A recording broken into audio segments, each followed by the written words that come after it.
Okay, you ready to start recording? Yes, just doing it now, Chair. Okay.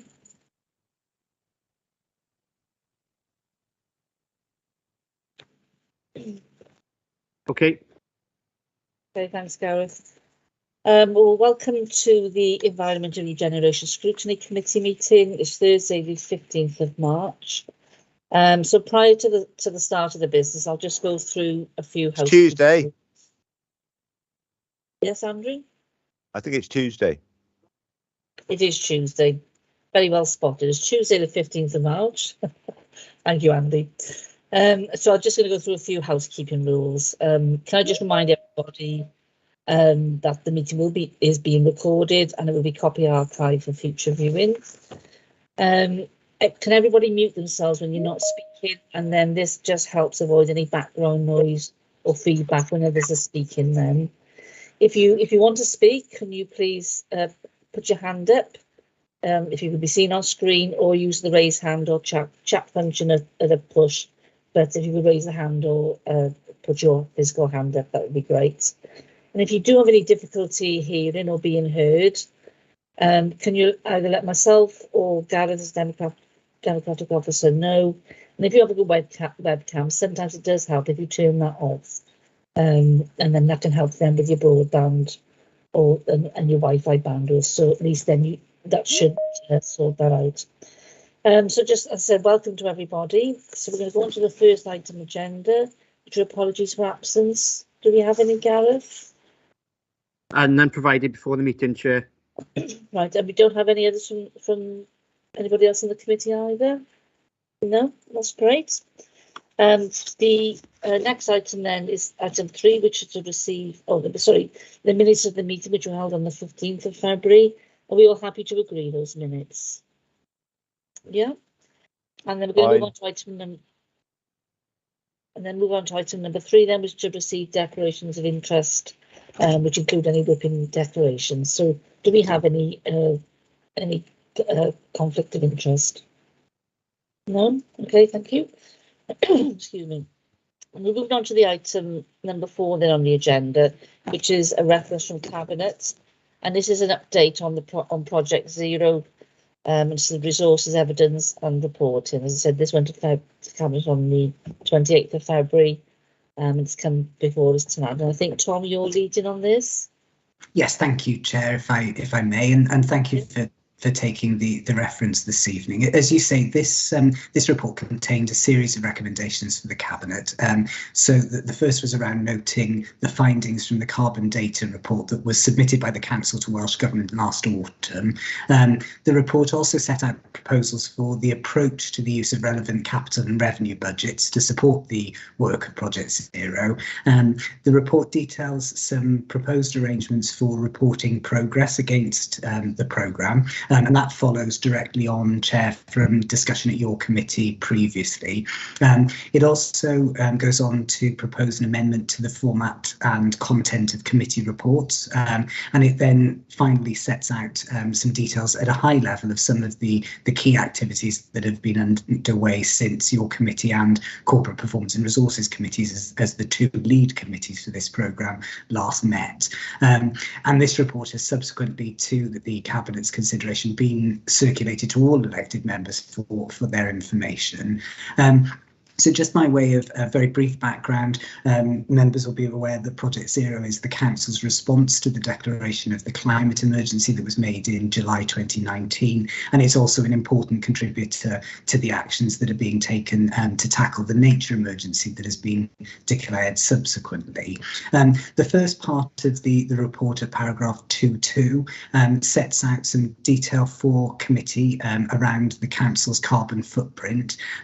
Welsh Government undertook an exercise across the public sector in Wales last year using 2019-20 as the baseline because of the impact that the pandemic has had on the way that the estate and operation of public services has worked.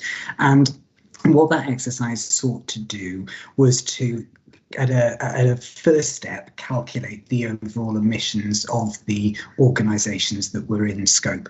And it did that using 3 scopes. The first 2 were around the council's direct and indirect emissions. And then thirdly, what's described as scope 3, which looks at the council's emissions from the perspective of goods and services which are procured. The report that's before you this evening, Chair, sets out that about 20% of the council's overall emissions are as a result of direct and indirect activities, but the largest proportion are within the supply chain. It's also acknowledged that scope 3, so the supply chain, is the area that further work needs to be done by Welsh Government in conjunction with the public sector to make the capture of that data more accurate. But what it does begin to do is paint a picture of where, as an organisation, we can put our efforts and concentrate our priorities in order to start driving down our carbon emissions by the 2030 deadline. The report also sets out the ability of the organisation to absorb or sequester carbon through the use of our land, buildings and other forms of assets. And what that exercise did is show that there's a net absorption of carbon in that way, but it doesn't offset the council's overall emissions. The report then goes on to describe some proposals which Cabinet ratified for the use of Project Zero funding, and committee will be aware through previous reports and also the budget setting processes that there are a number of reserves that have been established to support this work. So there's a Green Infrastructure and Climate Change Reserve, which is set at £650,000, and it's proposed that that is used as a capital reserve, being ring-fenced to match fund grant-funded infrastructure schemes that will help us achieve that 2030 target. There's also a Project Zero reserve of £500,000. It's proposed and Cabinet confirmed they were content that that should be treated as a revenue reserve, and that would be used to support the procurement of external advice, analysis, funding feasibility studies, for example. And then finally, there's the carbon vehicle reserve, which is set at £215,000, and that's used to achieve electric vehicle fleet and pool car targets, which are described within the report. The report also importantly indicates the approval processes for the use of that grant funding. It provides the head of finance with the ability to commit the revenue funding in consultation with the project board, but obviously the capital funding would be subject to the usual rigour of reporting through the capital programme and to elected members. It also, as a report, provides some ancillary information around the use of Salix funding, for example, which members I know are very aware of in our use of that to convert the streetlights to LED in recent years. The report also describes the significant investment which is being proposed as part of the housing business plan, describing that nearly £75 million is committed to directly responding to decarbonisation through the housing stock over the next 30 years, and also the initial indicative budgets that Welsh Government provided. Members will be aware that this year Welsh Government published indicative budgets for a 3-year period for the first time, and they've put some indicative funding in of capital for £20 million across Wales for decarbonisation, and have also provided some strong indication that there'll be a need to prioritise decarbonisation funding for schools investment as well. The report goes on to provide members with an update in terms of the electrification of the fleet, and I know that Emma is on the call this evening, so if members have got any questions regarding those, Emma will be able to answer them. But the first cohort of electric pool cars arrived in the last fortnight, so they're now available for council staff to be able to use. And then finally, in terms of the funding proposals, a cost pressure bid was submitted and partially approved as part of the budget setting last week. That will be used to provide some additional resource within the energy service, which is within the Corporate Resources Directorate, and also to explore some additional funding for programme management as a whole.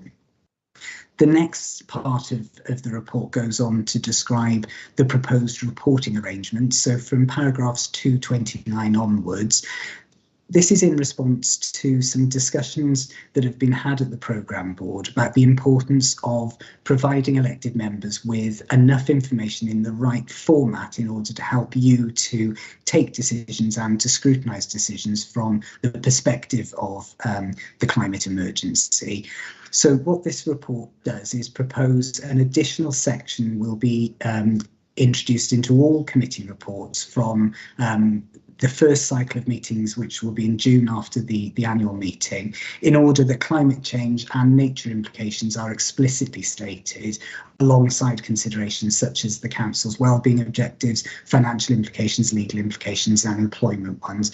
And I think this is a really important step forward in terms of the way that information and decisions are taken, because what you're seeing is us weighing up different facets of things that we need to deal with and how those things interplay against one another. So it sets out some details of that. And my apologies, there's a helicopter overhead, which is why it's a little noisy. The report goes on at paragraphs 233 to describe the work that's being undertaken to communicate the work of Project Zero. There are some steps within the challenge plan around raising awareness and encouraging behaviour change within the organisation and externally within the community. And steps have been taken to take that work forward. So members, if, for example, you've seen the social media posts that have been made this week on Facebook and Twitter about the opening of the South Point Primary School, that's been branded using the Project Zero insignia. There's also plans in place to roll out some physical collateral in places like the country parks, providing QR codes, for example, so that people can access while they're out and about to see and understand more about the council's work in this particular area. And within the organisation, an ongoing internal communications campaign is underway in order that we can share the information with council staff and councillors. The report provides members with some information as well in terms of how we're looking to upskill and develop the workforce. We're aware that this area of business is new to many of our colleagues, and we're committed to providing the adequate training. So, for example, carbon literacy training for senior officers, learning cafes, which are informal opportunities for staff to come together to discuss different issues, as well as looking at a more detailed training and needs analysis for specific roles in technical areas of the organisation. And then finally, the report details some of the highlights on progress made since members last heard of the progress of Project Zero. It sets out the progress that has been made in the revision of the local development plan and how that's focusing in on growth and climate change mitigations coexisting. The report also describes the work that Marcus's team are doing around the development of supplementary planning guidance to support work on climate change, and that we will see over the next few months work on the green infrastructure plan and the waste management strategy being reported to Cabinet and to members for consideration. There's significant work underway in terms of energy, and both locally in the production of a local area energy plan, so proposals for how renewable energy can be produced within the Vale of Glamorgan, and the strategic leadership team has a discussion at our meeting this week on that.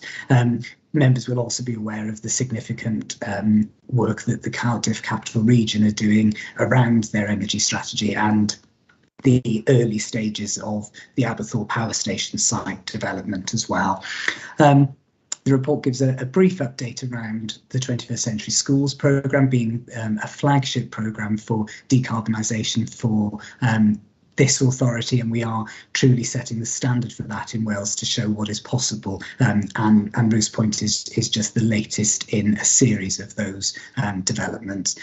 Alongside that, a commitment by housing to build and develop new council housing which are eco-friendly.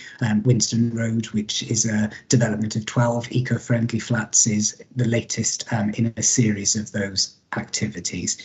And also then finally, Chair, there's some work underway to understand better that supply chain analysis that we know now is so important in order that we can take action to reduce the organisation's emissions. So that's a very brief description of what's quite a detailed and varied report. So I hope that's helpful. Okay, thank you, Tom. That's a really, really interesting report there, and it was a very valuable update. It's great to see the progress that is actually being made within that. Okay, I've got a couple of speakers. First of all, Andy, did you want to say something? Yeah, thank you, Chair. That's very interesting, Tom. Thanks for that. And I'm sure we're all really behind you on the need to save energy. But there's been sort of some serious issues raised recently about the cost of energy, and more particularly about energy security. I mean, I'm sure when this was drafted a couple of weeks ago, we weren't aware of the serious threat to the nation that we'd be witnessing at the moment in terms of energy security. Has there been any discussion in the Cabinet or within the Council about how to maintain energy security? And is there any discussion going on in the Council and the Cabinet about the incredible increases in costs of energy which are going to be afflicting our residents? Could you give me a little rundown on that? Thanks. Okay, Tom, did you want to respond to Andy? Yes, absolutely. I won't speak for the Cabinet member. I know the Deputy Leader is on the call this evening, so perhaps you may want to comment in terms of any discussion that's been had at Cabinet. But from an officer perspective, the organisation has kept a very close eye on the impact that the Ukraine situation is having, for example, in terms of energy security, and we continue to do so.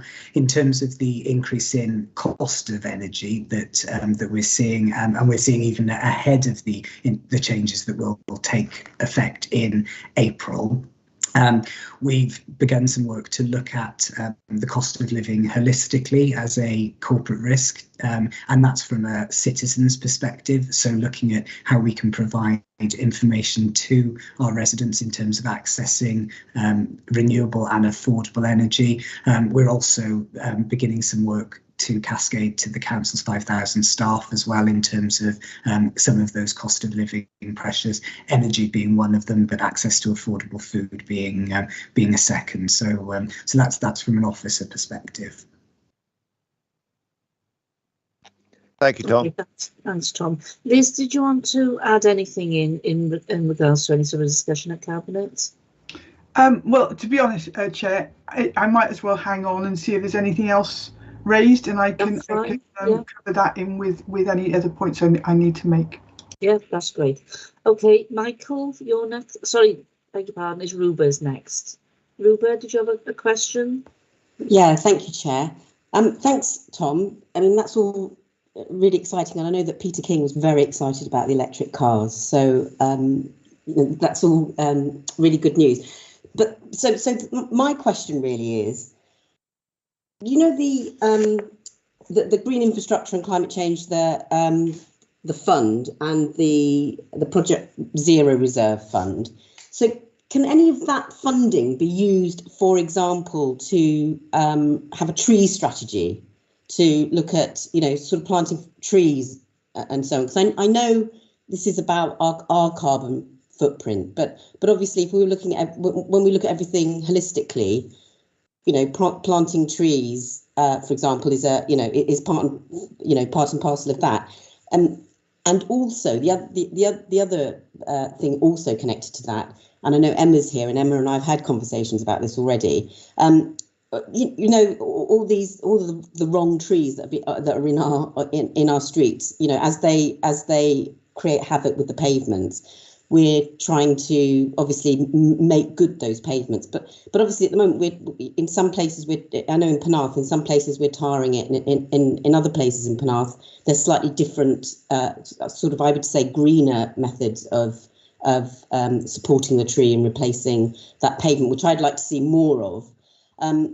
So I'm just wondering, firstly, about the funding, whether any of that can go to those type of issues, and then secondly, really, whether we are sort of working positively throughout the council to look at those aspects as part of the Project Zero. And just one comment on what Councillor Robertson has raised. Obviously, we knew as a council, months before Russia invaded Ukraine, that there was an energy crisis. And obviously, I know that the council have been planning for that, as have the Welsh Government in terms of supporting its residents.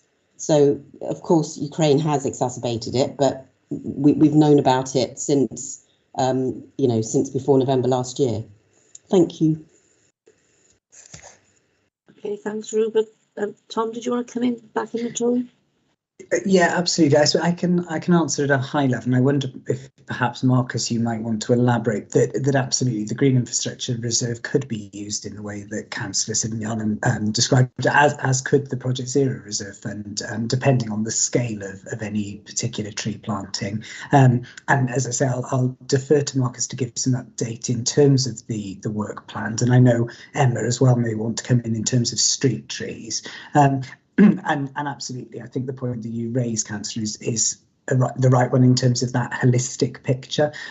We've been given a very clear message by Welsh Government, by the Deputy Minister, that we can't just plant trees in order to offset our carbon, but it has a massive impact in terms of sequestering carbon, but also in terms of its impact in terms of biodiversity, so tackling the nature emergency, as well as all of those kind of well-being benefits as well. But I don't know whether perhaps, Marcus, you could elaborate on the progress around green infrastructure. Thanks, Tom. Yeah, just to sort of add to what Tom has said, the tree strategy is currently in development. It's been to a certain extent delayed because the council commissioned what's known as an eye-tree survey for the whole of the Vale. That was commissioned from Natural Resources Wales, or from the what used to be the Forestry Commission part of Natural Resources Wales, and they have been undertaking a survey of the whole of the Vale of Glamorgan and looking at tree coverage and where that is missing and where there is deficiency, but also studying in particular where there is possibly an effect from ash dieback and where there's high concentrations of ash trees. Now, because of the way obviously trees grow and we have deciduous trees shedding leaves in the autumn, and that survey could naturally started before in the spring last year and has had to almost run a full year for the full survey to come to completion. So we are expecting results very shortly, if we haven't already had them, from that work. That work will then feed into the strategy itself and identify those areas. One, for example, with the council owns where there is more planting required, and obviously wider, it'll identify where there are deficiencies in the towns and villages and some of the more rural areas, because actually, believe it or not, in our rural areas, we are lacking quite a lot of tree coverage due to modern farming methods and that type of thing. So that, I understand, is due to be reported back, or is due to be dealt with relatively quickly, certainly by summer this year. That will then feed back to Project Zero board, and I know it's due to be discussed at the next board meeting. The other item that was talked about was green infrastructure, and the green infrastructure strategy is also under development at the moment. I understand we're due to have some consultation with various departments and partners within the council on the green infrastructure strategy in the next, certainly in spring, early summer of this year. Quite a lot of work has been undertaken already around where we're deficient in terms of areas of green infrastructure, in terms of open spaces and that type of thing, but it will also focus on streets within some of the towns, identifying where, for example, street tree planting might be necessary and where other forms of green infrastructure might be used. So that work is sort of coming to a head now, summer this year, and we'll be feeding back to the Project Zero board on it. Okay, thanks a lot.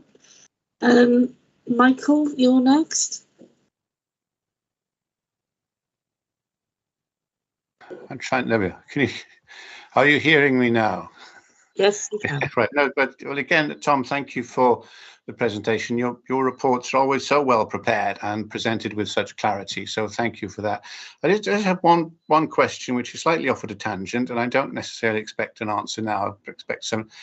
I'm intrigued. We've purchased these 12 new electric vehicles in a pool. I'm just wondering, how many vehicles do we actually have in the car pool, and to what extent are they used, particularly when there's been such a move towards remote working? So I don't want to put it on a spot now, but if somebody could drop me a line back about that, I'd be interested to know. Okay. Of course, and I won't be as preserved.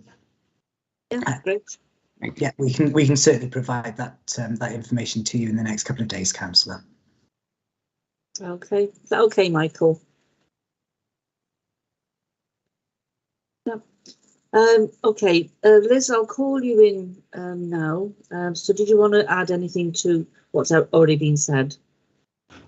Thanks, Chair. Yes, if I could. I was disappointed that Tom stole my thunder, because I actually spent a really happy hour or so yesterday as we opened South Point Primary, or Troynadair, Ysgol Troynadair in Rws, and as Wales's first zero carbon school, and that in itself was wonderful. But what was also even better was the children have got QR codes which have been laser printed onto wooden tiles, and they can access details about the technologies and things that are surrounding the school, and also the other things that they can do to be more to save more carbon themselves. And to hear them explaining that to the minister was really, really excellent. But having conversations, I think Scrutiny's heard before about the work that we've supported in Barry Island Primary School, for example, where they're doing work on that. And last week when I was at St Cyrus, they were telling me about their Getting to Zero project, where it's a whole school initiative and what they can do going forward. So this is a sort of a really interesting move. And as I was talking to the minister yesterday about our plans in terms of schools in the future, and it's not just about building new schools, it's also about retrofitting, and it's about retrofitting housing as well, as we've heard today. So there's a big, huge piece of work to do there. But the question that Councillor Robertson raised in terms of, are we looking at the increases in cost of living? Are we looking at energy security? Yes, of course we are. And it's a conversation that happens frequently. And I think that, in terms of cost of living, we're looking not only now, we're looking ahead, we're looking at how national insurance is going to hit both residents and ourselves, how inflation's going to hit all the various costs that are coming. And we're looking for ways in which we can support people. And the other thing is, why I want to support, or why I've supported the Aberthaw project. Yes, we are looking at energy security, and the way forward for Wales is in sustainable and renewable energies. I don't think that we can ignore the fact that this is exactly why the climate emergency was declared in 2019, because we work through policies, we work through processes, and by declaring those emergencies, whether it be the nature emergency or the climate emergency, that's how policies change, and that's how we take this forward. So this has been an ongoing piece of work for this council since 2019, and that is so important that people know it's not something just plucked out of the air. This has been a conscious change and a conscious way forward for this council as well as for this administration. Coming to just mentioning about Ruba's query, it's an interesting one. In trying to preserve trees, we know that we can't just go chopping them down because they're having an impact on pavements. And in some ways, because I actually asked this question, in some areas it is better. I mean, they have been trying, and Emma will be able to talk more about this, they've been trying a flexible surface that looks more like tarmac. It's actually not specifically tarmac, which has got a bit of give in it when roots grow, so that the pavements still function, so people can walk on them and not fall over when the paving slabs and things are raised, but at the same time are permeable, and so the any rain or stuff can get through to people. I mean, it's funny enough, I walked down to the pavilion today for a meeting, and I noticed that there were areas of pavement that have been renewed. I saw them working on it the other day actually, but have been renewed with paving slabs. And where we can do that, that's exactly what we will do. But there's always a balance to be achieved between finding something that allows people to walk safely, finding something that means that we don't have to chop trees down, and also something that is affordable. So I'm sure that Emma's team would be delighted to give you more information on that, but I know they've been trying out different surfaces, but I think that's the main points that were raised, Chair. But if there's anything else, happy to come back. Okay, thanks for that, Liz. That's a really valuable input as well, and it's great to see the response down from the schools and everybody around this. As it's come down to us for consideration, which we've had a good discussion on that tonight, and I know it's obviously going to corporate resources as well. So I'm sure you can pass our sort of thoughts and our. Sorry, Andy, did you want to come back in? Yeah, just one final little thing. I really would like it noted that I think that this hysterical race for net carbon zero is going to cause a huge amount of damage to our economy, to our society, and certainly it's going to really hurt people. I just wanted that noted. Could that be put in the minutes, please? Yes, I'm sure we can do that. We can put those comments in from yourself. Okay, so apart from that, I think we're happy to endorse the report that's come down to us, and obviously just pass all our sort of thoughts and views back up to Cabinet and to your department as well, Tom. Because obviously there's still an awful lot of work to go on this, and I think we look forward to regular updates now in the future as well. So thanks for that. We appreciate it. Thank you. And you're welcome to stay for the rest of the meeting if you like, but I'm pretty sure you've, I would say, got better things to do. So, with your permission, Chair, I'll leave. Thank you. I don't blame you. Okay, good night, Tom. Okay, we're moving on to item number 5 then, which is the Revenue and Capital Monitoring Report, 1st of April to the 31st of January 2022. So I think, Matthew, you're going to take us through this. Thank you, Chair. Yes, so this is our regular monitoring report for revenue and capital budgets. So in the normal format. So the recommendation in the report is that members are made aware of the projected revenue and capital outturn for this financial year. So the report, right at the start of the report, is a table in the report showing our projected outturn for our revenue budgets. And this shows the same as previous months. So all on target apart from neighbourhood and transport services, which is projecting a 1.5 million adverse variance. However, the only difference is that we were planning on funding this overspend from our reserves. However, we've received over 2 million additional revenue support grant from Welsh Government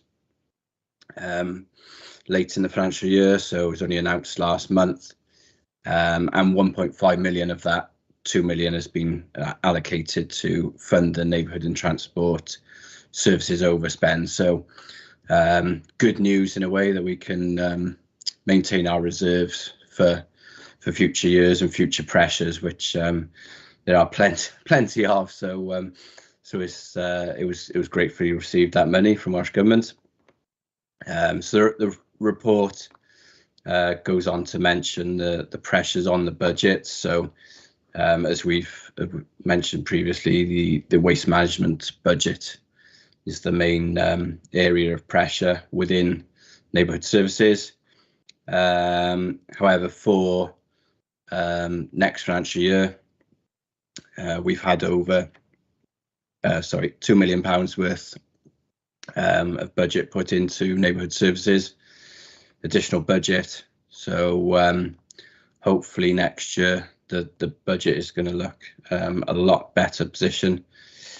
And 1.4 million of that, over 2 million, has been put into waste management. So hopefully for next year should be a much better position overall. I know there's a report coming soon as well on the waste management strategy. So that sort of sets out the position for the next 10 years for waste management. The report then goes on to look at the capital budgets, and the full programme is shown at Appendix 2 to the report. So I'll just mention, there's quite a few schemes mentioned in there, but a lot of them are just mentioning slippage on certain projects. So I'll just mention the larger ones and any sort of new money. So paragraph 2.11, Kylie on Road Footpath. So we've got section 106 monies to build a footpath which is leads into a play area, and that's £2,000 in this year, but £122,000 to be put into next year's capital programme. The next paragraph then, 2.12, Pennath Marina Landslip works. So there's been a couple of landslips down at Pennath Marina, and we've had to fund the clean-up and fencing works. So we've had to put additional 32,000 into the capital programme to fund further works there. 2.13 is the Metro Enhanced Framework Scheme. So we've been awarded a grant of 100,000 for work on a well tag stage 1 study for the Metro. Sorry, the next one then. So 2.14, we've also put additional money into the resurfacing, highways resurfacing budget. So again, along with the revenue money we received from Welsh Government, we also received additional capital funding for this financial year. So 500,000 of that was put into additional highways resurfacing, which we're doing before the end of the financial year. And then the final one I mentioned, 2.19, local nature partnership grant. So we've had further funding of 45,000 for this scheme for biodiversity projects. And I think they're looking at buying a remote controlled mower to be able to access areas where we wouldn't normally be able to access. So that's being purchased with that grant. So nothing else to really mention. So if there's any questions on the report, I'll take them now. Thank you. Okay, thanks, Matthew. Okay, has anybody got any questions? Vince, do you have something to ask? Yeah, thanks, Chair. Just a couple of questions. The Kylie on Road Footpath, £122,000. You sure you're not building the bypass? Because it's only a very small footpath. I mean, it's extortion amount of money. And the other one is the Dinas 2.18 Dinas Power Sustainable Transport. What's that mean? Demobilisation of the developer on site. Which site are we talking about, please, Matthew? Thanks. Okay. I'm not aware of the Cullen Road footpath scheme as to the length of it. I don't know if Emma, I don't know if you're aware of that scheme, are you? Or I'm not off the top. I think it's a Section 106 scheme, but I can provide the member after the meeting with details of that. I'm sure it's not just a footpath, it's probably assisting with active travel as well, because it's come from the sustainable transport pot for that development. Unless Marcus knows any more on the call, but I would think no. I would think I can drop a line to Charlotte Rain and get a response back to you on that, if that would be helpful. Yeah, that'd be great. Thank you. Any other one? Okay, and then Dennis Power Sustainable Transport. Again, I'm not sure what site that is. If I can have a look in the appendix to the report. So yeah, we may have to come back to you on that one as well.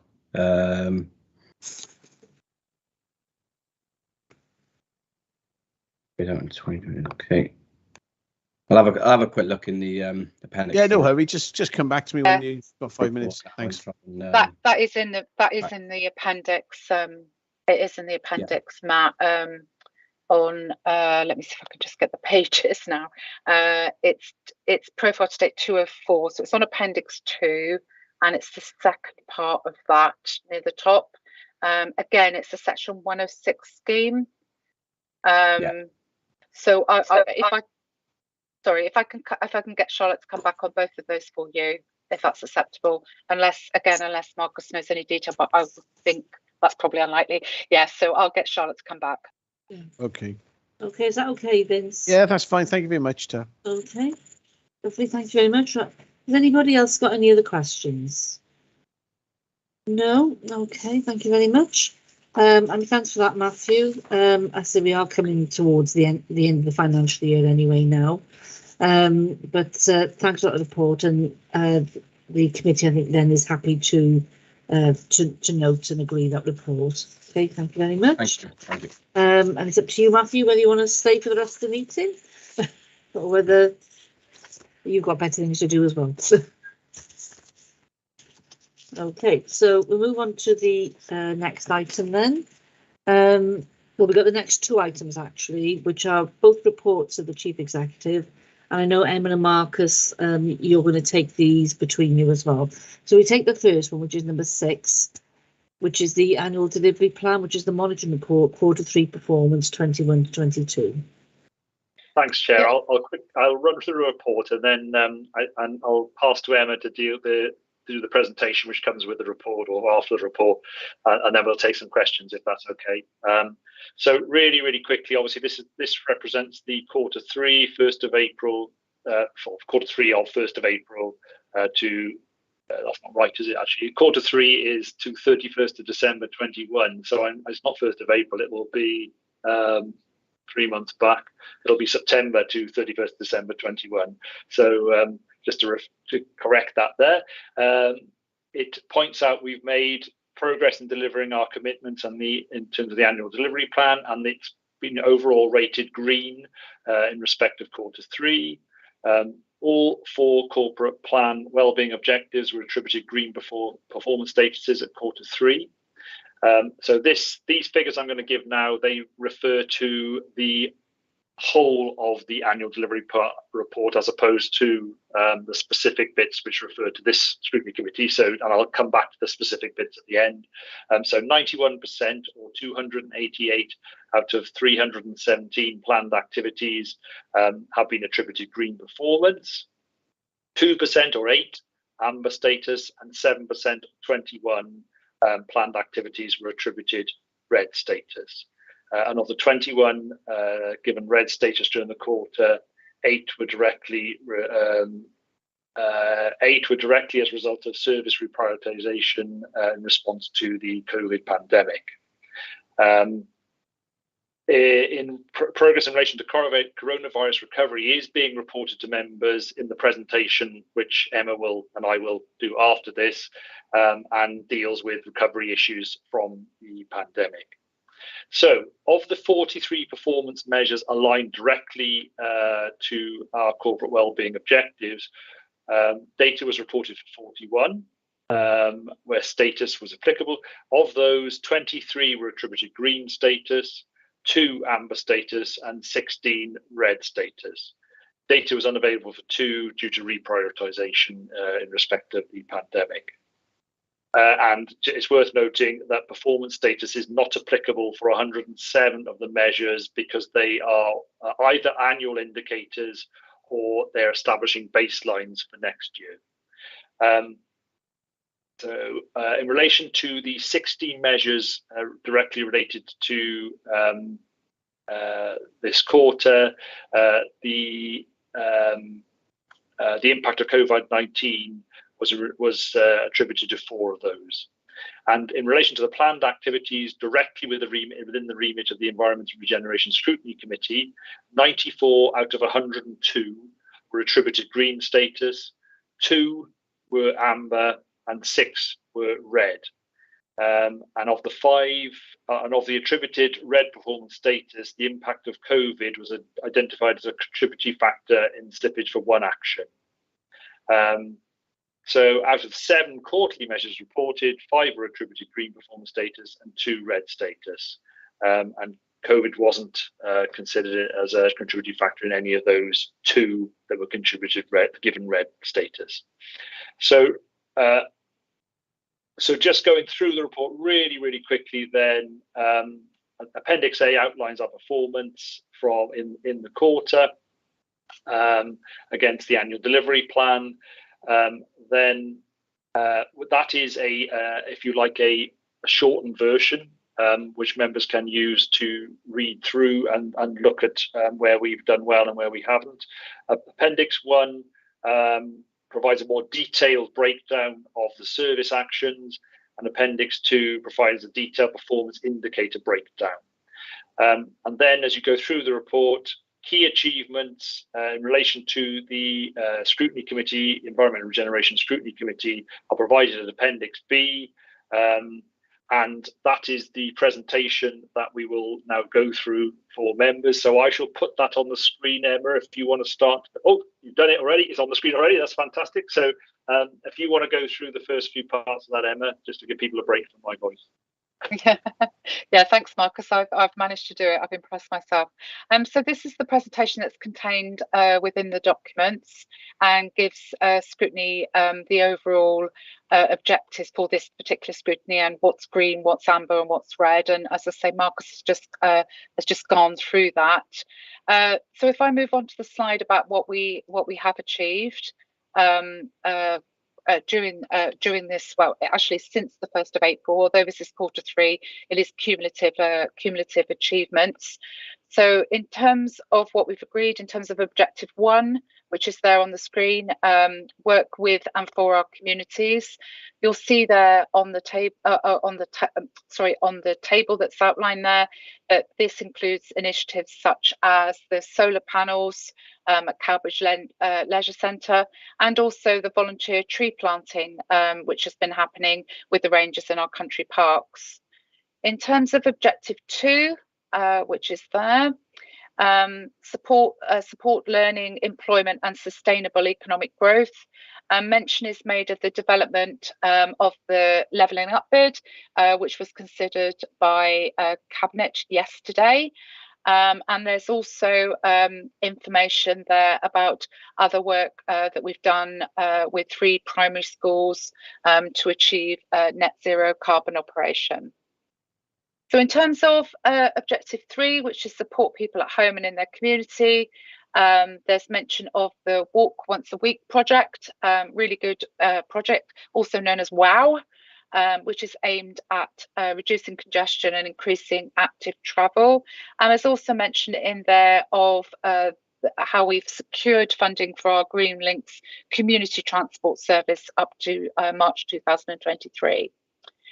So in terms of objective 4, which is respect, enhance and enjoy our environment, a number of initiatives are mentioned there, but including our green flags, which relate to our parks, and our blue flags, which relate to our beaches, and also really proud of our recycling performance, which is mentioned there, at just over 70%, and we are number 2 in Wales at the moment for recycling, so really good news on that front.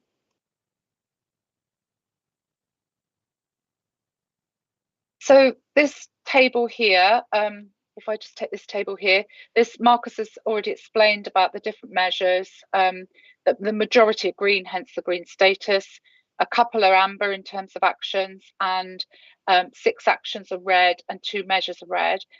If you want to see further detail on those measures, which are there, are contained within Appendix C, and I'm sure Marcus and I this evening will be happy to take any comments at Appendix C that that members may have on that.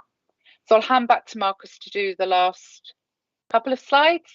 That's okay, Marcus? Thanks, Emma. Yeah, I get the areas for future focus and improvement, which is basically, again, reflective of the various objectives. So in objective 1, work for, with and for our communities, we have reference to more of our operations begin to restart, safely manage the return of staff back to the workplace, continue to support the review of building street names, and work to secure a replacement program for creative rural communities and develop external funding.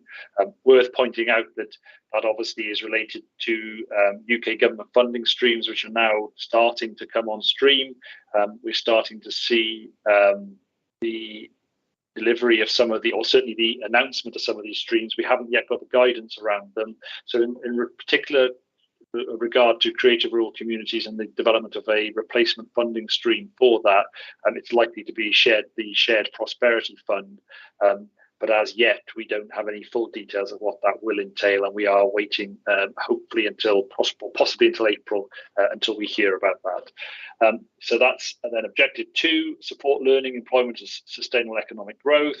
We're recognising there's more to do in terms of the decarbonisation of school assets, improving air quality around our schools, and raising awareness of young people in relation to climate and nature emergencies. Working with partners in the capital region, Welsh Government and landowners to develop new and existing sustainable transport provision,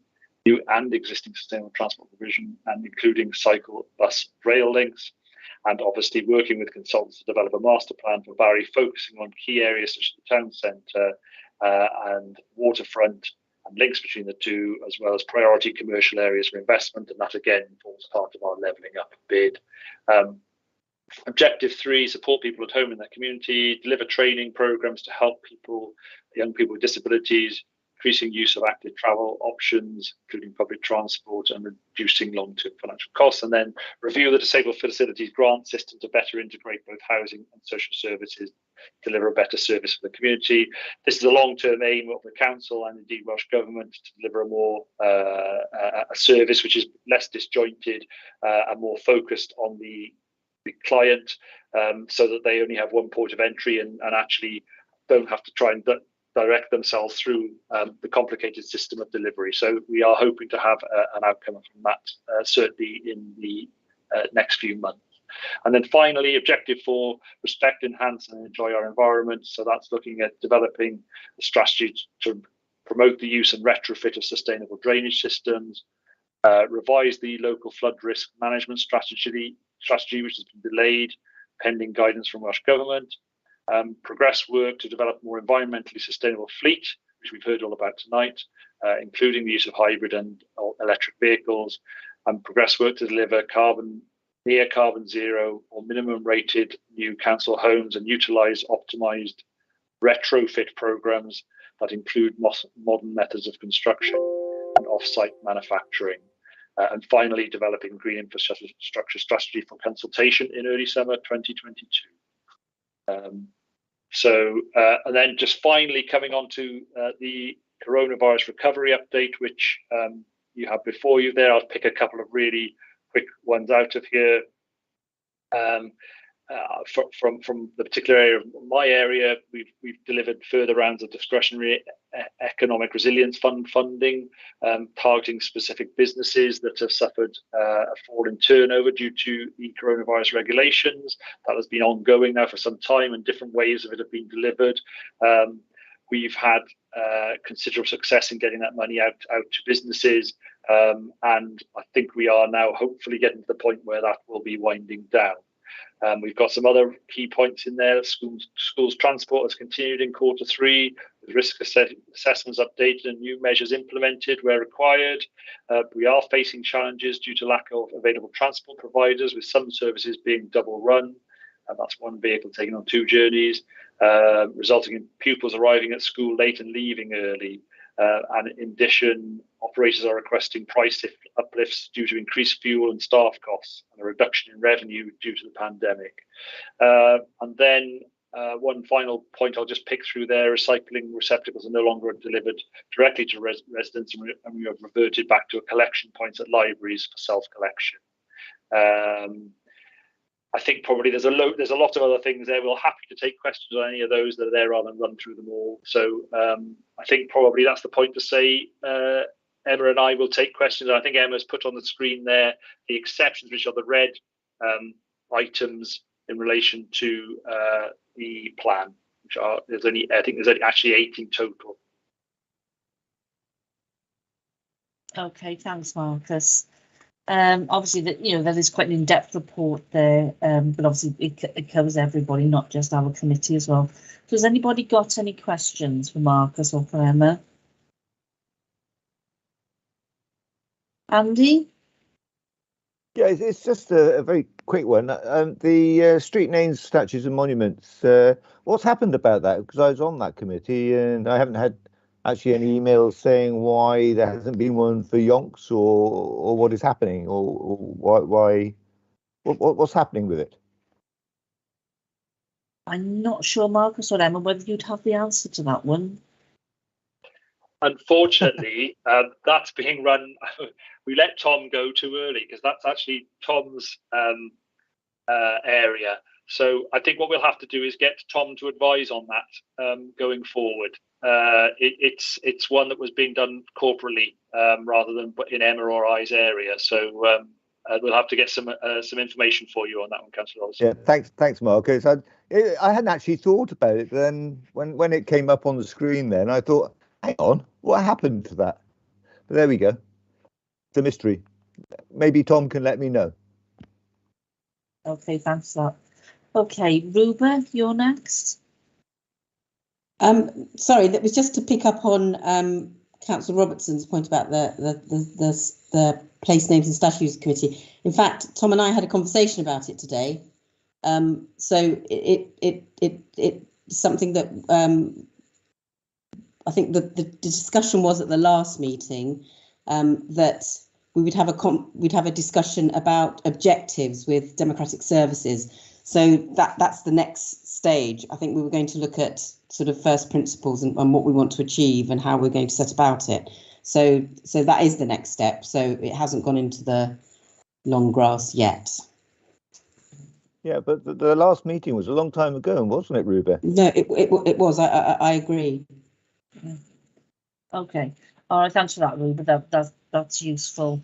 And obviously, if Tom can update as well, then directly to you, Andy, that's hopefully then you can provide that extra information as well. Okay, Ruba, did you have anything else to raise? No. Thank you, Chair. Okay. Michael, you're next.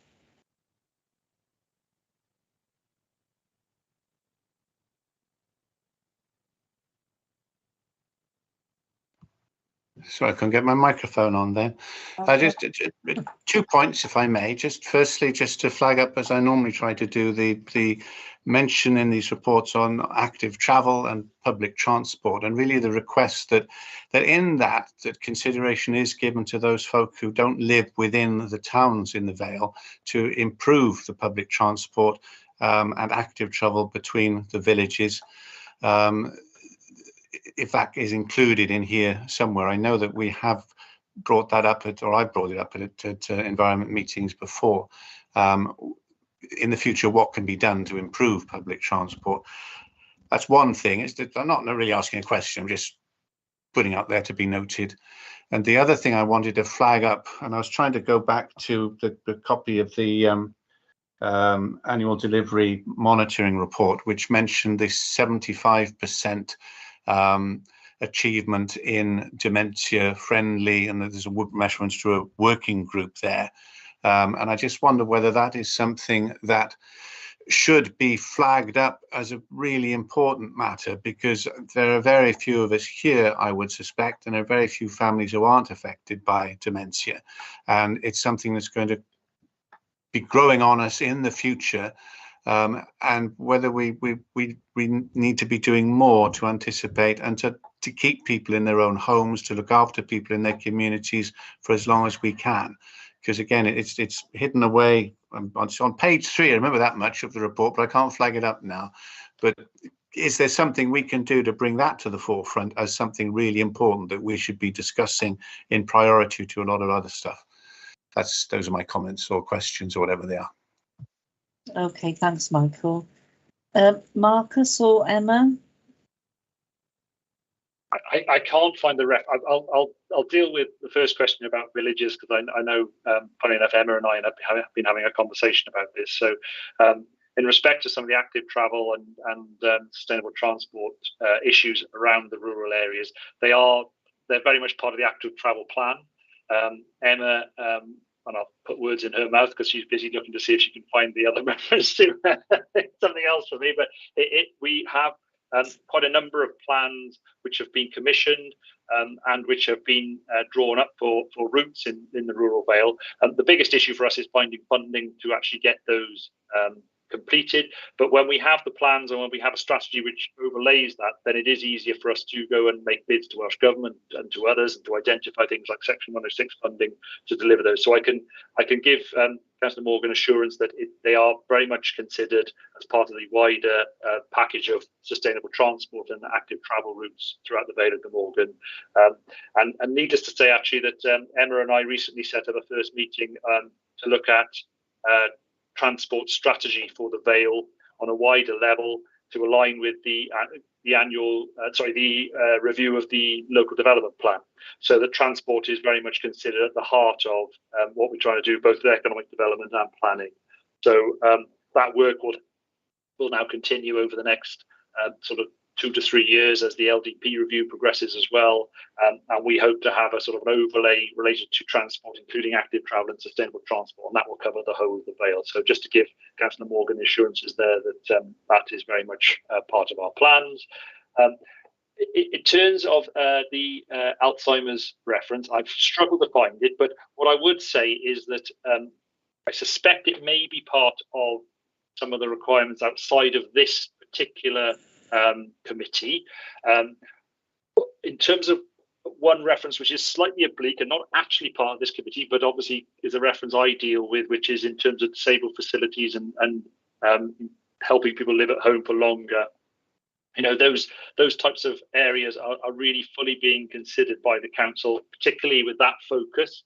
And I mentioned there was a review of the way some of that work is being done around the assistance we give to people to stay in their homes for longer.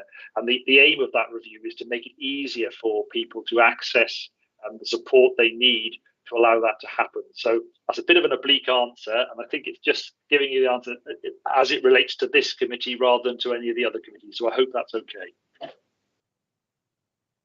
Okay, is that okay, Michael? Yeah, thank you very much, both. Thank you. Okay, thanks. Right, I don't think we've got any other speakers who wish to say anything. We've got 3 recommendations which are on page 3 of the report. And obviously the first one then is to take consideration of the report, which we've done there. And then the second one then is to consider those remedial actions which are taken to address the areas of underperformance, and also then to tackle the key challenges identified within the remit of our committee. And then any views or thoughts we've put forward can be referred then to Cabinet, so Gareth can ensure that that takes place as well.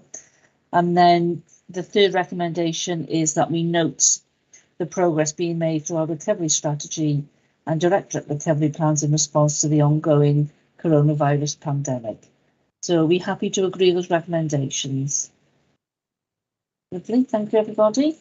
Moving on to item number 7, which are the service plans and targets setting to deliver the Vale of Glamorgan Council's annual delivery plan 2022 to 23. I think Emma and Marcus, your double act again. Yeah, if that's, I'll quickly flick through the actual references in the report, if that's okay. I think what we'll then do, I'll pass to Emma just to pick up any references that she wants to pick out of her service plan. Just to sort of give members a flavour for the length of the document, obviously there's 276 pages of service plans in here, so we won't go through it in great detail.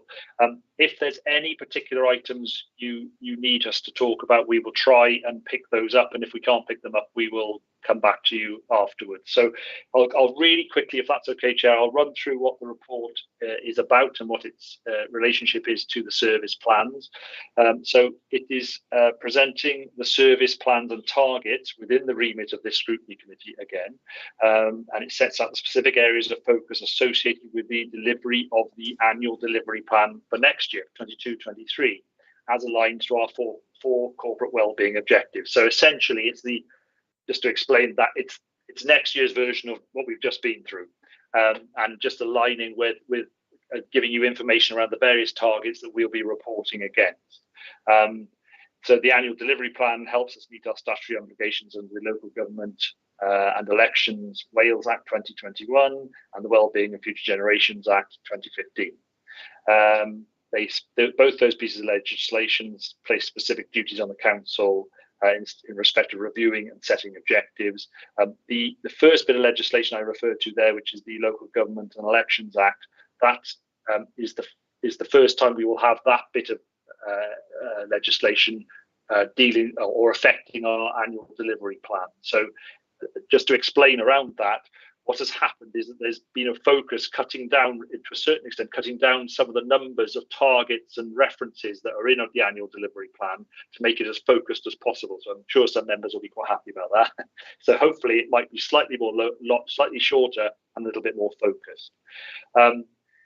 All scrutiny committees considered the draft annual delivery plan in December 21, and their views alongside that of other key stakeholders informed the final plan, which was set for approval by Cabinet on the 28th of February and Council on the 7th of March. And I think those are all in the background papers to this report. The annual delivery plan and the service plans detail the activities that will be undertaken in 22-23 to deliver our wellbeing objectives. And the commitments in the annual delivery plan are reflected in the various service plans at Appendix A, together with improvement targets, which you can see at Appendix B. And this will show how individual service areas will contribute to their achievements and overall delivery of the four wellbeing objectives. Upon this review, members are also asked to recommend to Cabinet the service plans and service improvement targets and agree those against which performance for the annual delivery plan will be monitored and measured quarterly. So just to reflect on that, the service plans for this committee this scrutiny committee are at Appendix A, and those two, if I come down very quickly, those two service plans are obviously for Emma's area, Neighbourhood Services, and for my area, Planning and Regeneration. Just really quickly, just check I haven't missed anything. Obviously, as I've said before, service plans are the primary planning documents for the council as a key building blocks in this performance management framework. And those service plans outline how each service will contribute to the corporate plan.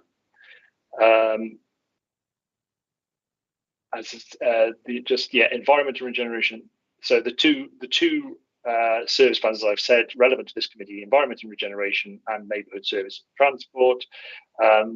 However, to assist the scrutiny committee, members can consider the service plans. Appendix C contains all the service plans to our corporate relating to our corporate plan, but there are 127 pages of them. So obviously, if you want to limit your reference to the two that are relevant to this committee, then you can do so. All 14 areas, service areas covered by this committee will now be developing team plans for 22-23 to underpin the service plan priorities. The actions contained in the service and team plans will then be translated into individual staff actions by the It's About Me appraisal process. I think just to finalise then, the reference I mentioned to the previous bit of legislation in 2021, and given current resource pressures, the corporate performance measures framework for 22-23 has been reviewed and rationalised to a suite of fewer and more meaningful indicators which can be consistently collected and reported on by services on a quarterly and annual basis.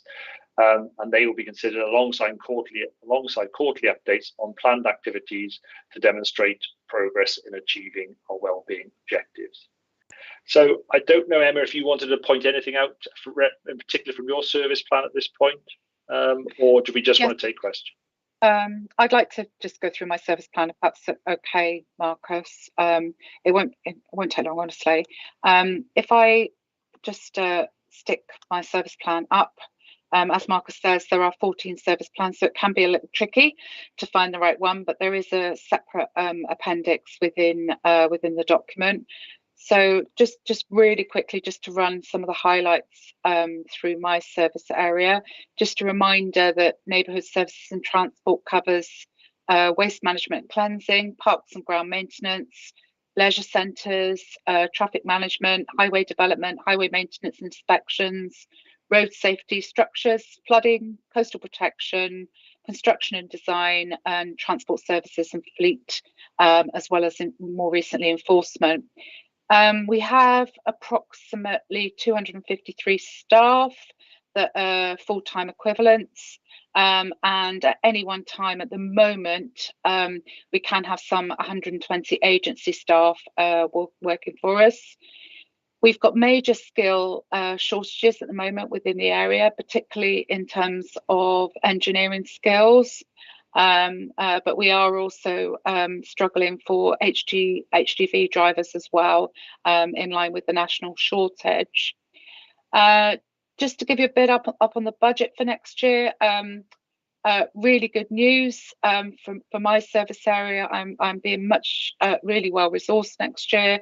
My estimated budget for 22-23 is some £28 million, and a really good healthy capital programme as well for next year of around £18 million. So lots of work to do for my area moving forward, but lots of things in the capital programme that are being suggested, which are really good particularly in terms of maintenance work that we need to do in terms of our roads and some of our structures. So really pleasing to see that. Obviously, along with that responsibility comes a significant number of actions within my service area to be able to deliver. Well, first of all, to be able to deliver that capital programme at 18 million, but obviously the budget at 28 million also means that there are lots of actions within it. So Appendix A there just shows you all those various actions. Probably some of the key ones for me relate to the waste management strategy and business plan, which is due to come before Cabinet later this month. That's a major piece of work that's been undertaken by Waste Management and the team. There are lots of actions related to improved public transport and active travel infrastructure. I know that's something that's already been mentioned by committee this evening. So that's good. There are dedicated funds from Welsh Government that we can bid for. And as a consequence, we are delivering a number of active travel routes in line with our plan for active travel routes, which has recently been approved by Welsh Government. So just to go on, there's been other highway improvements as well. We've been supported to finalise the LED programme, and also, as I mentioned earlier, a substantial resurfacing programme moving forward for the end of this year, but also the most healthy sort of highway servicing programme I've seen I think since I've been in post, of around 2.3 million for next year. So that really will help. We've got a number of other large key projects, which I know some members on the committee will be interested in. One is the Llanmaes flood alleviation scheme, which is due to progress hopefully substantially this year. And then after all those actions at the end, as Marcus explained earlier, we have what we consider our risks, and particularly for us, our risks relate to funding, workforce and skill shortages, all of which we are struggling with. And then at the very end, there are some basic service level risks, which again deals mainly with funding, but also to do with a lot of our problems are to do with populations, an increase in population or increase in needs, say, of those requiring school transport, or increase of housing or people using community centres or similar. So that's all I just wanted to say on mine. I don't know whether Marcus wants to go back to his planning and regeneration one. Thanks, Emma. Yeah, I'll try and do what you just did, because I won't be long. So if I share mine and quickly fly through it, hopefully this will work now. Can everyone see that? Excellent. Okay. So again, my plan will highlight the areas we deal with, so building control, development management and planning, urban and rural regeneration, project management, countryside service, tourism and marketing, and dealing with aspects of climate change. So those are key areas for us. Moving down, yeah, as Emma mentioned, we've got just over 90 full-time staff equivalent employees working to deliver the plan. The budget is, we currently, our direct budget is mainly staff, so that's 3.7 million for planning and regeneration, and then 413,000 has been allocated for delivering private sector housing projects. That's mainly around disabled facilities grants. The key area for us, and just as Emma has really highlighted, is issues around staff and trying to get replacement staff for certain roles, particularly specialist roles like footpaths. And we've lost our principal footpaths officer, and we've already had one round of trying to appoint a new officer and not been successful. It's a really key role, that one. I'm sure, going back to Councillor Morgan's reference to rural areas and rural routes, it's not having someone in that post is really difficult. So we are hopeful we're going to be successful with our second round of adverts. Other jobs, particularly specialisms around regeneration and funding, are becoming much harder to fill. There's because of changes in the way the funding streams are coming through to us via UK government. We're now competing both with Welsh government, UK government and other councils for those types of jobs, and it's getting harder and harder to fill placements. So it is quite difficult in that area. Just going down through the plan, and again, obviously, as Emma has outlined in Appendix A, are some of the key service actions. I've tried to pick out a few for us. So we've got one here: work with businesses and stakeholders to encourage behaviour change regarding climate and nature emergencies. This is really important, particularly around our local businesses, particularly as the Vale of Glamorgan, believe it or not, 58% of all the carbon emissions in the Vale of Glamorgan come from industry and business. So it's really important we work with those businesses to try and help them move and transition towards carbon neutrality. Going through the plan, we've got another reference here to working with national and local partners and stakeholders, including the capital region, Welsh and UK governments, to support economic growth and regional and local strategies for transport planning and economic development. And that obviously reflects directly on things like levelling up and the Shared Prosperity Fund. And we've also got some other references to working with communities and business and third sector organisations to help support new projects and shaping local services. As part of that, we hope to create a new team to replace Creative Rural Communities, which will focus on the entire Vale. And we've been lucky enough to secure funding to appoint officers to that team. As I say, the key for us will, appoint officers to create that team. The key for us will be appointing officers to it and hopefully getting good quality staff so that we can work with those new funding streams from UK government and deliver programmes in the communities and with the local businesses, particularly focusing on growing the sustainability of the communities. So by that I mean having local businesses able to stay in the Vale of Glamorgan and Barry and the towns of the Vale of Glamorgan, and so we can cut down on the whole commuting footprint. We've worked with colleagues in financial services to develop an investment strategy for the council with a focus on economic growth and regeneration and climate change, and that's a new funding stream which we'll be looking to take forward in the next financial year, where we hopefully develop new regeneration projects which the council can either be directly involved in or joint venture with other partners, and which we would hope we would get returns on, but actually they would have a really key regeneration impacts for the Vale of Glamorgan. And then moving through, there's a couple of the old stalwarts here, like increasing the supply of good quality housing and affordable housing by maximising opportunities through the planning system and working in partnership with housing colleagues. And then obviously this year, gathering evidence for the review of the local development plan, including a public call for candidate sites for development and consultation on the integrated sustainability appraisal and the vision and objective and growth options for the preferred strategy. So that work will be kicking off in earnest, if you like, in the summer of this year.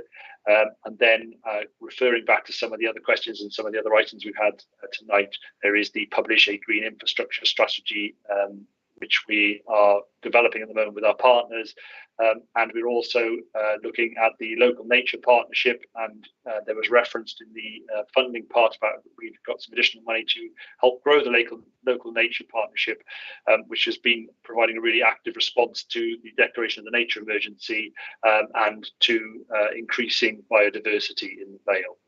So there's a couple of the highlights there, and there are service risks, as Emma referred to, but I won't go through all of those. They're there for members to read. So happy to take any questions, should any members have any. Okay, thanks for that, Marcus. Right, has anybody got any questions? Andy? Hey, thanks, that Marcus. Thanks, Emma. I'm not sure who this should go to. I think it's Emma. I mean, in the past, I think we've had additional grant money for improving the roads, filling potholes and resurfacing. Is that likely to happen? Because one of the constant gripes I have from residents is that the state of the roads. I know Mike does a fantastic job and he works really hard, but honestly, the state of the roads in the Vale of Glamorgan is absolutely shocking. You know, it's starting to be third world. We need to have a plan going on from here to actually start seriously improving road surfaces. People aren't happy. Yeah, can I pick that up, Chair? I think I did allude when I went through the plan that we've been really, really fortunate this year to have an extra £500,000 given to us in March to deliver resurfacing programmes throughout the Vale. And also next year, so 22-23, we're really fortunate that the council has put aside, it's provisional at the moment because obviously it's got to be finalised, but 2.3 million for resurfacing, which is far more than I've had, probably £1 million more than I've had this year. So in terms of Welsh Government, the direct funding that we've had for the last few years has effectively gone, but instead the council are supporting us for both resurfacing and for potholes. What I would say about the comments made about the surfacing being really bad, through COVID we did have some issues with potholes and repairs, and there was a backlog of works, but I can assure you we are now up to standard with our works, and we also have a large resurfacing programme which is ongoing. So from my point of view as head of service, I am quite confident that we are putting the resources in now that we need to put in, and I am being much better resourced than I have been in years previously. Okay, thanks for that. Thanks, Emma. Okay, No problem. all right, Gwyn, you're next. Thank you, Madam Chairman. I've de-iced by now. I can speak again after my dental appointment today. What I wanted to just say, Emma, could you update members on the depth of potholes? Because I believe members are not quite all. I know some are not aware of the depths they have to be before they get filled. And this is an important issue, I think, which is part of our policy. And I believe this includes depths of 30 millimetre. It's 40. Yeah, so we have what we call an intervention Thank level. Yeah, thank you, Gwen. And we have an intervention level. I think it's 40 mil actually, Councillor John. But I can send that intervention level and the details of it round to members of the committee if that would be useful. But it isn't just any pothole. It's got to meet the intervention level before we'll act, which I think was the point Councillor John is making. And it is a lot more deeper than you would think. You might go around and see a couple of perhaps slight holes in the road surfacing, but they may not meet our intervention level. And if they don't meet our intervention level, then we just have a watch and brief on them until they do. So I can send that round to the committee. I think it's 40 mils off the top of my head, but I can send that round for information if that's helpful. Okay, thanks for that. Liz, did you want to come in and say anything? Yes, if I could, Chair. It's an interesting one because, funny enough, as part of, and I've just been sort of delving through a pile of papers on the side of my desk. As part of the Emma knows what I'm like on this, a bit of an anorak on potholes.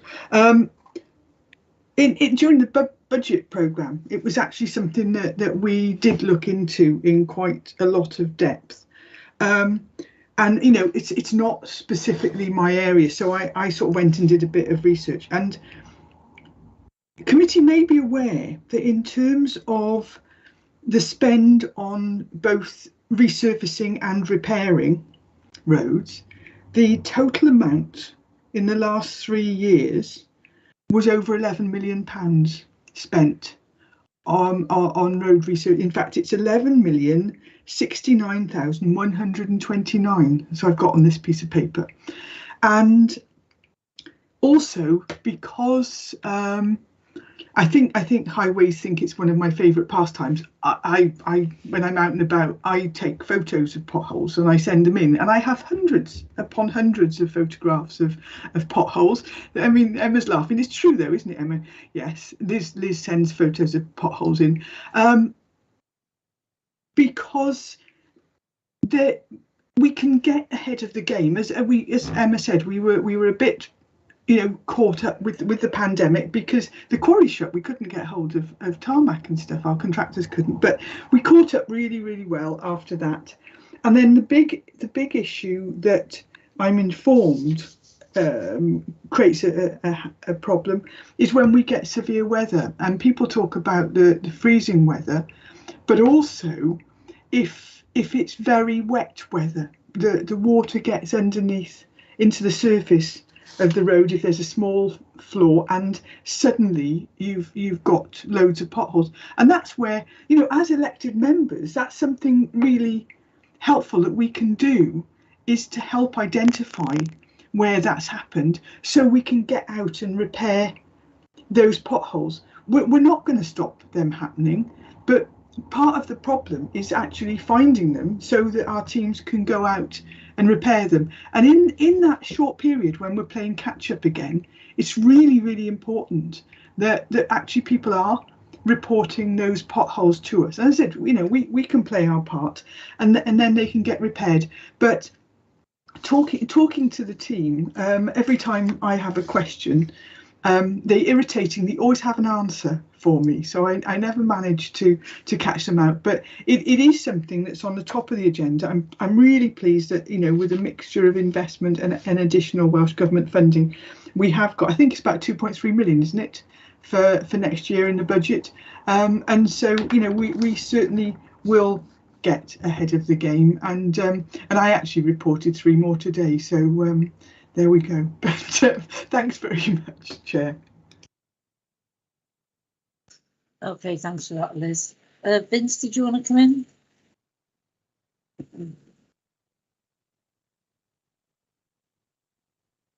Vince?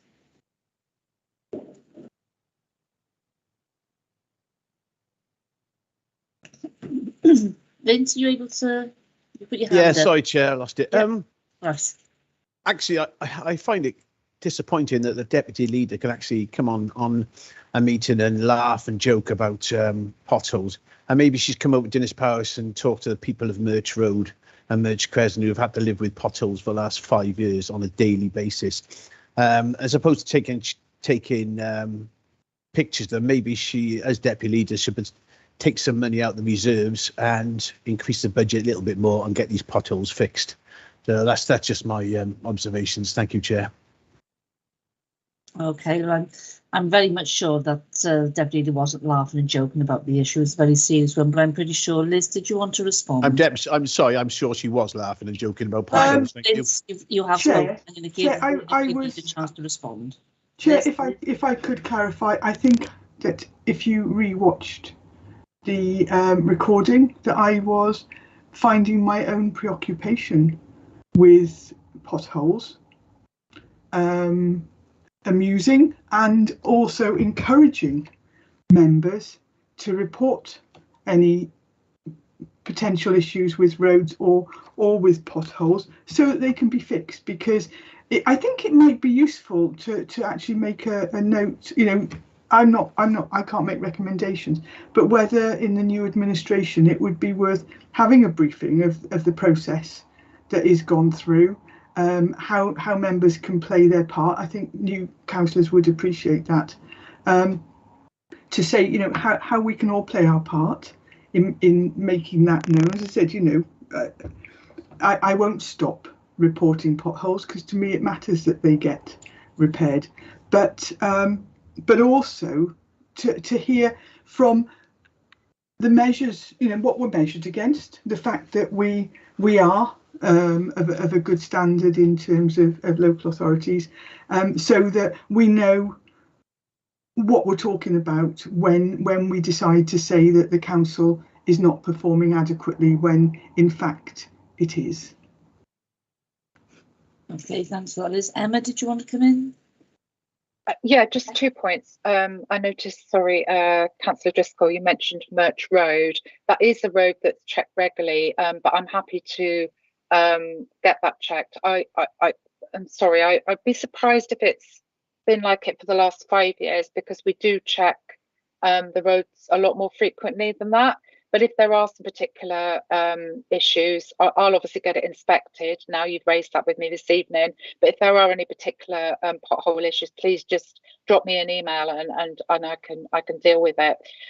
Just on the second point, and just back on Councillor John's question, I just wanted to say that I've just put in the chat, and sorry, I know I shouldn't put it in the chat, so that's why I'm going to read it out. You can obviously report a pothole online. There is a really simple form. And just to clarify for this evening, to qualify for a repair for a pothole, it must be at least 40 millimetres, which was what I said to Councillor John, so I was right, 1.5 inches. And it must extend in any direction by at least 300 millimetres, which helpfully it just says it's just over the size of an A4 sheet of paper. Also, please don't go measure the potholes. There's obviously being in the middle of the road, measuring the potholes can be dangerous. So that's the position. If you think on Merch Road, which has been mentioned this evening, there are ones that meet that criteria and that's an issue, please let me know. And in any case, I'll get the inspector out to check it. Thank you, Thanks, Emma. Chair. Thanks, Emma. Okay, thanks for that, Emma. Okay. Andy, did you want to come in? Yeah, thanks, Chair. It's just to give support to Councillor Driscoll about, actually it's not so much Merch Road, it's Merch Crescent as well. Merch Road and Merch Crescent, the surface has been seriously damaged and eroded by the enormous amount of heavy traffic that's went up and down there for the construction of Scholars Park. We tried to actually get a different route through Glasgow Farm sorted out for the construction traffic, but Barrett's wouldn't have it, and so we were stuck with it. But they did promise that the road would be surfaced at their cost, at their expense. It seems now, or that's what we were told at the time, and it seems now that everybody's reneging on that deal, and that it's up to Barrett's to decide. How could you let Barrett's decide whether they think the road is in need of repair or not? This surely is something which the council should have said to Barrett's, this is the road beforehand, this is the damage you've done to it, sort it out. What happened? Okay, Emma, did you want to respond to that? Only just really quickly, just to say I'll get Merch Road and Merch Crescent inspected urgently by my inspectors.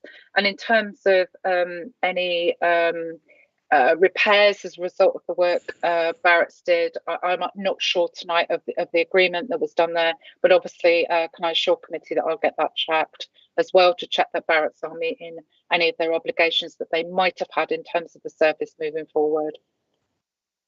Thank you, Emma. Just to add to that, Chair, very quickly, normally when developments go ahead, there is, and I'm pretty sure this happened in this case, there's a pre-development assessment undertaken, and then after that, obviously when everything's completed, then surveys are undertaken and remedial works required. So I'm pretty sure that would happen in this particular case. I know that Mike and Emma's, Mike Clogg and the team are very hot on that and making sure that happens in all cases. So I'm sure Emma will be able to come back and respond on that. Thank you, Marcus. Okay, thanks for that. Okay, well, there's nobody else to speak. We've got 2 recommendations, which are on page 3.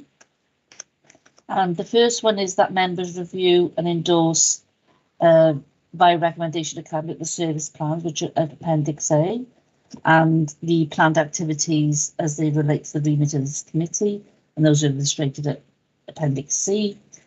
And then that we're asked to review and endorse by recommendation of Cabinet the proposed service improvement targets for 22 to 23, and those are Appendix B. And again, it's relating to the remit of this committee. So are we happy to agree those recommendations? Yeah, that's lovely. Thank you all very much. And thanks for Emma and Marcus and everybody who's taken part in the meeting tonight.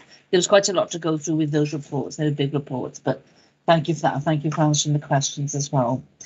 Okay, I've got nothing else under any urgent items under part 1, and also nothing under part 2. So I'd just like to bring the meeting to a close. Thank everybody for attending tonight and taking part in the meeting as well. So good night, everybody. Thank you, Chair. Bye. Good night. Thanks all. Bye. Thank you, Chair. Night all.